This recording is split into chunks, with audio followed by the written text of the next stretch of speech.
Selamat pagi semuanya. Assalamualaikum warahmatullahi wabarakatuh. Hari ini selain tema kita akan belajar mapel Al-Quran ya. Kalian juga bisa lihat di LKS materinya tentang surat Al-Fatihah. Yuk kita mulai. Surat Al-Fatihah adalah surat pertama dalam Al-Quran. Surat Al-Fatihah itu ada 7 ayat, diturunkan di Mekah kepada Nabi besar Nabi Muhammad SAW. Surat Al-Fatihah tergolong surat Makkiyah. Kenapa sih surat Al-Fatihah tergolong surat Makkiyah? Ada yang tahu? Ya, kenapa tergolong surah Makkiyah? Karena diturunkan di kota Mekah sebelum Nabi Muhammad hijrah ke Madinah. Jadi tergolong surat Makkiyah. Kemudian ada lagi sebutan lain untuk surat Al-Fatihah.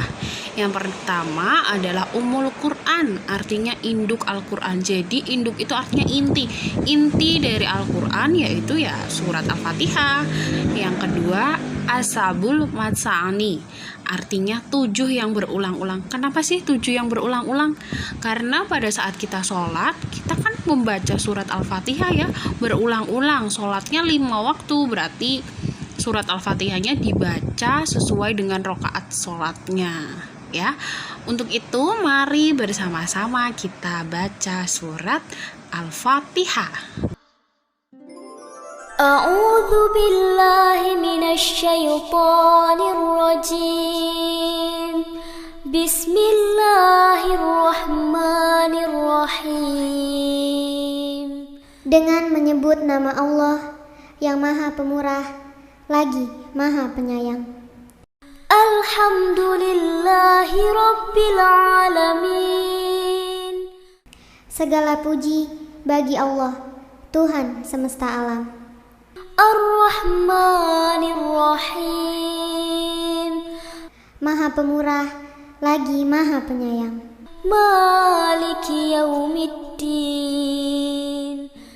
Yang menguasai hari pembalasan. Iyyaka na'budu wa iyyaka nasta'in. Hanya kepada Engkaulah kami menyembah, dan hanya kepada Engkaulah kami mohon pertolongan. Ihdinas siratal mustaqim. Tunjukilah kami jalan yang lurus.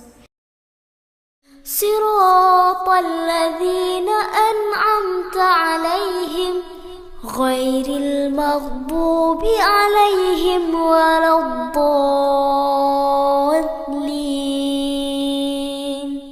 Yaitu jalan orang-orang yang telah Engkau beri nikmat kepada mereka, bukan jalan mereka yang dimurkai, dan bukan pula jalan mereka yang sesat. Setelah mendengarkan pembacaan surat Al-Fatihah, kita akan belajar tentang isi kandungan pada surat Al-Fatihah. Yang pertama, menjelaskan tentang keimanan kepada Allah Subhanahu wa taala. Keimanan itu meliputi ketaatan kepada Allah dan menjauhi segala larangan Allah. Yang kedua, hukum-hukum dan pelajaran. Hukum apa saja sih yang terdapat dalam surat Al-Fatihah? Ada banyak hukum-hukum yang dijelaskan dalam surat Al-Fatihah, bahwa manusia itu harus berserah diri kepada Allah karena Allah itu Maha Pemurah dan Maha Penyayang. Yang nomor 3, kisah para nabi dan kisah umat terdahulu. Nah, kenapa sih surat Al-Fatihah itu perlu dipahami supaya kita itu terhindar dari godaan-godaan setan yang terkutuk. Selain itu, Allah juga memiliki sifat Ar-Rahman dan Ar-Rahim. Ya, pada ayat ketiga, bahwa Allah menyayangi semua makhluknya yang beriman kepada Allah. Sebagai seorang muslim, kita harus selalu beriman kepada Allah supaya mendapatkan ridho dan syafaatnya kelak di akhirat nanti. Sekian dulu untuk pelajaran Al-Quran. Bertemu lagi minggu depan. Assalamualaikum warahmatullahi wabarakatuh. Selamat belajar.